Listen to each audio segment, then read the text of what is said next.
I wanted to come to you ladies today with an update video. There have been a number of topics that I get frequently asked questions about, either in regards to me or for me to speak on. Some of them are health and wellness related, fitness, diet, things of that sort, and then there's another set that are usually like more externally related, like hair and what texturizer I'm going to use and things like that. So I'm trying to bunch these questions together and provide updates and maybe FAQ videos in ways that they make sense together. So I'm going to put these three FAQs together for updates because they go very well together and they are very much interrelated right now. And those three things are my texturizer selection, the greenhouse effect update, and henna. So let go. Okay, texturizer selection. I keep getting asked this question. Ladies don't know whether I have texturized my hair again yet since my Texturizer 101 video. Answer, I have not. And if I know what texturizer I'm going to select. Answer, possibly. I've been considering and researching non-stop to figure out what texturizer I want to use. The texturizer I was considering in my Texturizer 101 video that I said I had one in mind, it was the Laneige Shea Butter Texturizer. I have since changed my mind on that product. One young lady left me a video saying she was using the Laneige Shea Butter but didn't like her results. What was I going to use? And I was like, oh, well, there's one personal review of somebody who didn't like it. But beyond that, I couldn't find the ingredients online. I contacted the company, I spoke to them many times, and long story short, they wouldn't tell me what was in it. They say they only distribute to certified and licensed beauticians, but their product is all over Amazon, and I think that anybody can order from their website, so that doesn't really hold true. And that coupled with the fact that somebody had a bad experience and they didn't want to tell me what was in it. Bad customer service, no go. I also considered the Soft and Beautiful Texturizer, but that is the same parent company as the Texture Softener. And, I kind of took that stand against them, so... So being limited with texturizer selections has caused me to look back into mild relaxers, and of course I had my eye on the ORS Straight from Eden. After seeing Ashley's review and Sweet Sparkle, they both had really good reviews of it and had good results, and I did like the concept of the product that they took out so many of those chemicals. If you watch my Texturizer 101 video, the top 10 chemicals that were in that kids gentle texturizer are not in that Straight from Eden. Obviously it still has the main chemical alkaline component, but it doesn't have a lot of those other things. So I'm considering that one for a more affordable option, but the product that I am considering the most is the PhytoSpecific PhytoRelaxer. It's not cheap. It's $60, but if I recall correctly, I think there's 2 applications in that $60 packet.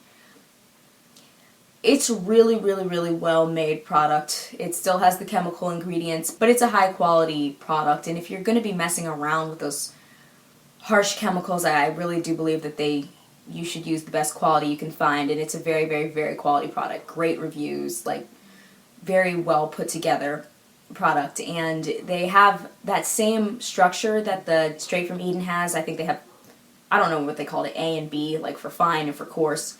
The PhytoSpecific has 1, 2, and maybe 3, but they have a fine category that I planned on using, even though I have the opposite of fine hair. I have the most coarse hair ever, but the finer one is gentler, so it leaves a lot of texture.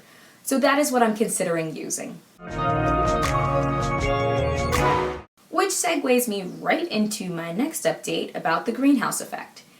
I've been doing it for over a month now, and it has transformed my new growth. I'm not going to do a length check. Length checks give me anxiety.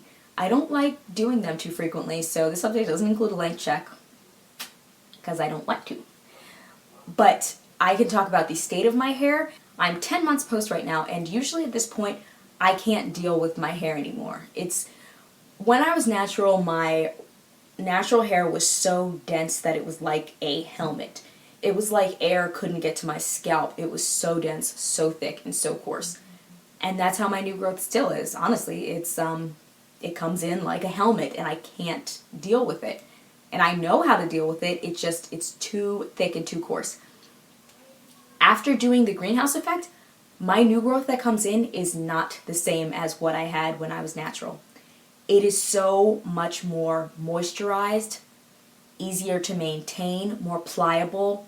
It has more elasticity. It's just not as coarse and angry and brittle. It feels softer and tamer, which led me to consider stretching my texturizer longer.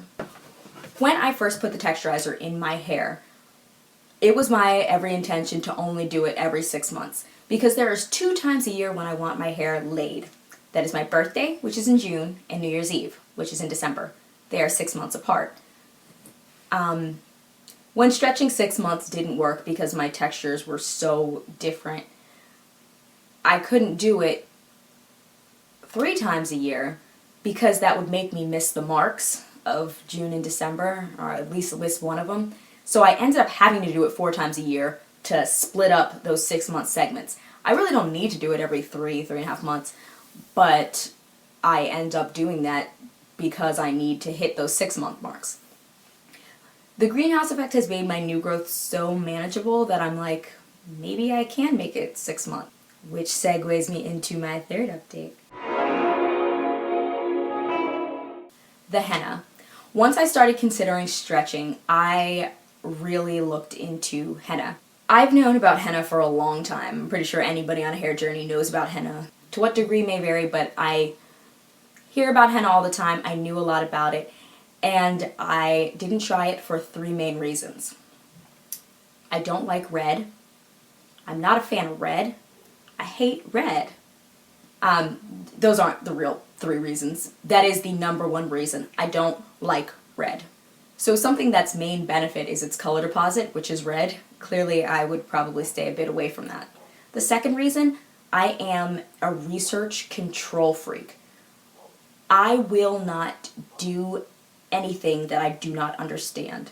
I need to know what it is, how to do it, the ingredients, good distributors, where it's coming from, what it's doing to my hair on a molecular level. I need to know a lot of things, and henna is almost intimidating, the amount of information that's out there about it.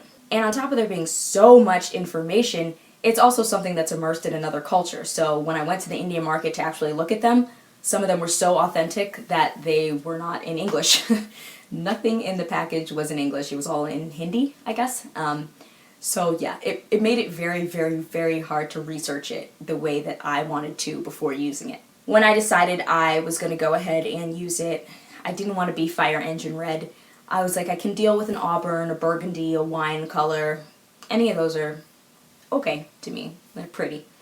So I told myself I would go ahead and do it, and the main reason I decided I was going to do it, I spent all last week researching henna, like nonstop. Every free moment I had, I was looking at blogs, at distributors, at reviews, at tons of things. And me deciding that I'm going to try and stretch 6 months was the final deciding factor that I was going to use it, because curl elongation is one of the main benefits of henna, and that is the reason I wanted to use it. I didn't want to use it for the color, obviously, since I don't like red.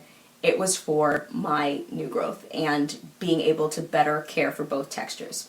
So I mixed up and did the henna last night. I actually did a henna gloss.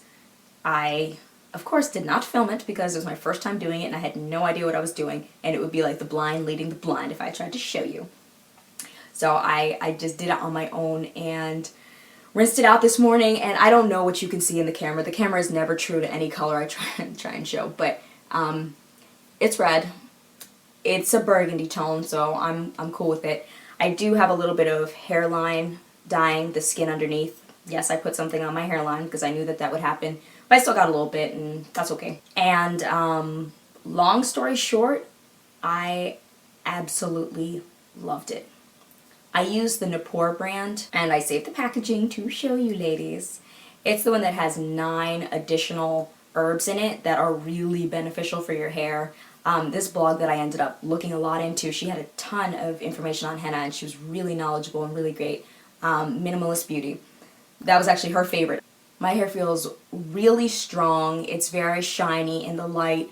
It feels really conditioned and moisturized, and by the time I rinsed out the conditioner, rinsed out the deep conditioner, it felt like I had a fresh texturizer. Now, Now don't go thinking like, no, not a fresh texturizer, like my edges were laid and my hair was straight and silky. No, but it was looser. It was looser and tamer.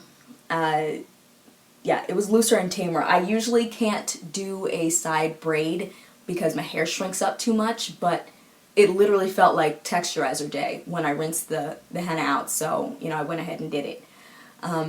But yes, it's absolutely in there now. So I'm going to monitor my hair, and anytime it starts to get unruly and I start to feel like this stretch is getting too hard, I'm gonna henna.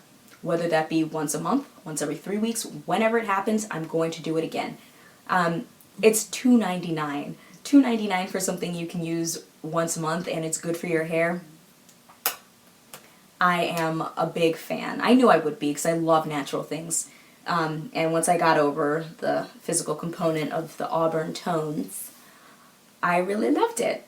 So that is it for my update. I am most likely going to use the PhytoSpecific PhytoRelaxer in Index 1. I am loving the greenhouse effect, and it is making stretching 20 million times easier. The henna went amazing, and I'm probably going to incorporate it into my regimen monthly. And I'm going to try and stretch my texturizer, or I guess now Textlaxing, to 6 months. So yeah, that's it for my current updates. If you ladies have any questions or want to know about anything else, check down below. I will of course leave the information for everything I mentioned down below in the description box. And until next time, bye! Okay, so here's a different look. I'm on my phone trying to see if I can get the color any better, and it doesn't look like I can. I promise in person it's red, like to the eye, inside even, not outside. Inside it's red, but I guess you just have to take my word for it.